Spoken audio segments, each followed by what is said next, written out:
Hello there, ladies and gentlemen. This is E-Dog, and I love the Max Payne series. I love the noir style of atmosphere and storytelling. I love the main character Max and his dry sense of humor. And of course, I love the storyline overall. I know this isn't how I usually open my reviews, but in this case, I felt it necessary to let you know this before I look at this game, so you have an understanding of my expectations before playing it. The first Max Payne was released in 2001 on the Xbox and PC, and received very high critical reception, with critics praising its clever gameplay and storyline. The same can be said of its sequel, which was released 2 years later.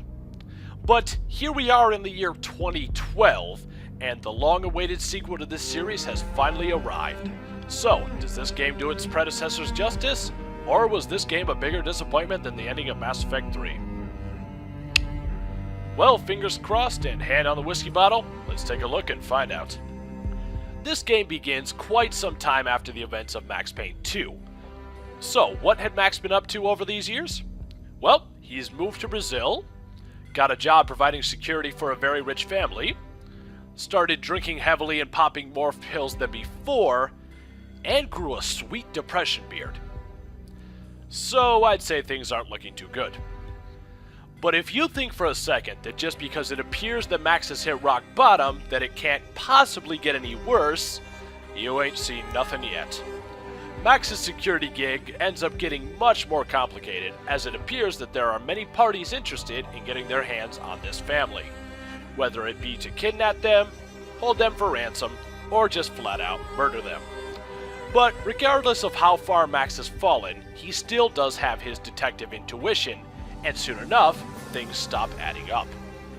This, of course, reveals a massive conspiracy that goes much further than even Max had anticipated, forcing Max to once again take up arms to hopefully do the right thing. So, can Max overcome overwhelming odds to hopefully find redemption and be rid of his inner demons? Well, that's all up to you. As I'm sure you could tell by now from looking at this footage, this game is in fact a third-person cover-based shooter. But what's so different about this game? Well, if you've played the first two Max Paynes, then you know exactly how this game handles. If not, here's the rundown. Aside from just running, shooting, and taking cover, this game takes advantage of bullet time.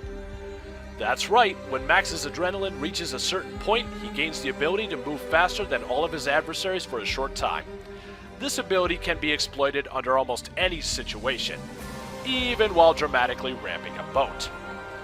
Now, if you've played recent shooters, you've probably noticed that there is a small amount of auto-aim on your weapon by default. In other words, if you place your crosshair near one of your enemies, the weapon will automatically lock on. Well, in this game, you can choose from one of 3 strengths of auto-aim, or of course for the purists out there, you can just use free aim. Overall, this game should take you somewhere along the lines of 13 hours to complete on normal difficulty, but keep in mind there are 3 higher difficulties to play, not to mention in old school mode. Along with the main campaign, there are 2 other modes to play. The first is the arcade mode. This mode has 2 sections.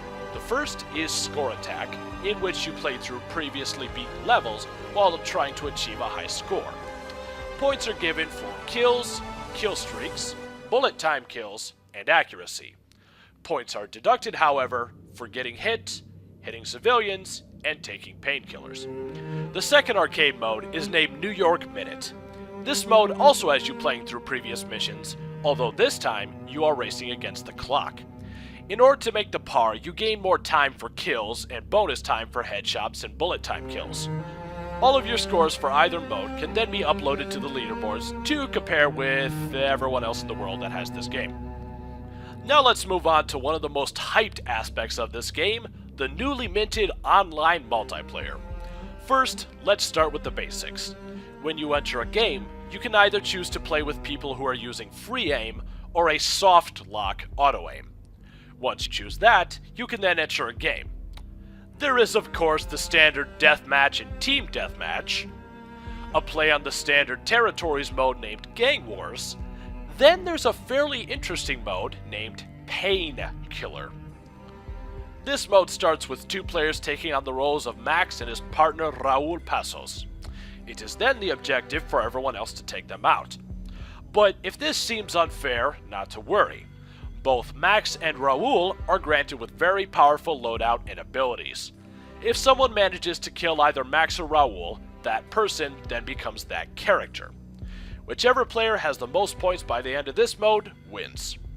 Outside of matches, you can of course select your character's loadout and aesthetics, but this game makes things a bit interesting with the weight system. In short, the more weapons, armor, and gadgets on your person, the slower you move and regenerate health. But I'm sure you're wondering how they implement bullet time into this game mode. Well, it's fairly simple. In order to obtain bullet time, you gain adrenaline from killing enemies and getting assists. Once you use bullet time, the enemies around you slow down, but beware, this works both ways. However, keep in mind that you may only use bullet time while diving.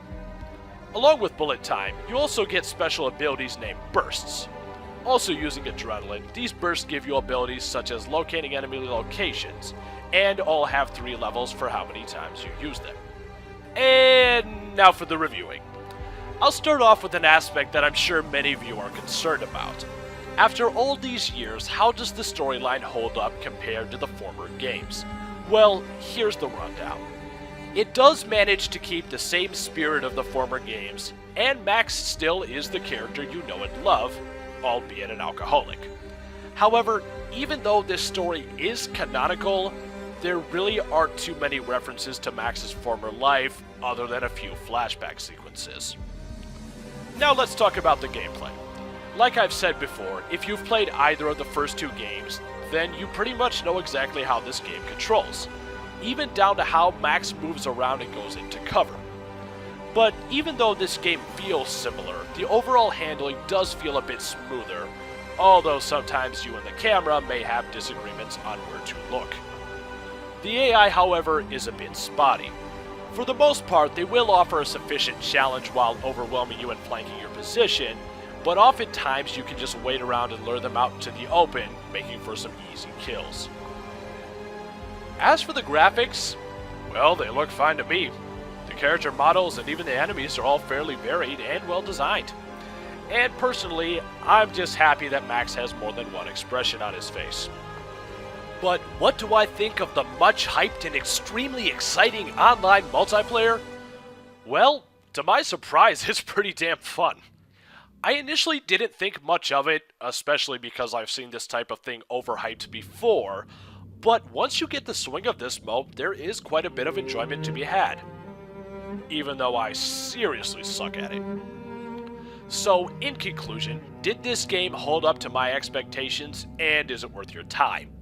Well, I can already tell that the fairly departed storyline may deter some gamers, but personally, I really loved this game. I felt that having Max in a different country, fighting for reasons that even he's not sure about, while trying to find some sort of redemption, is an excellent way to continue the story. So, if you don't mind the story taking a different direction, and like third-person cover-based shooters with magic bullet time abilities, this game is for you. So until next time, this is E-Dog, and for old time's sake, I'll leave you with this. Standing by the sidelines, it wouldn't be over till the man with the patch would say so. He'd say the right words. I knew he would. He'd better. Woden grinned smugly. It was the grin of a winner.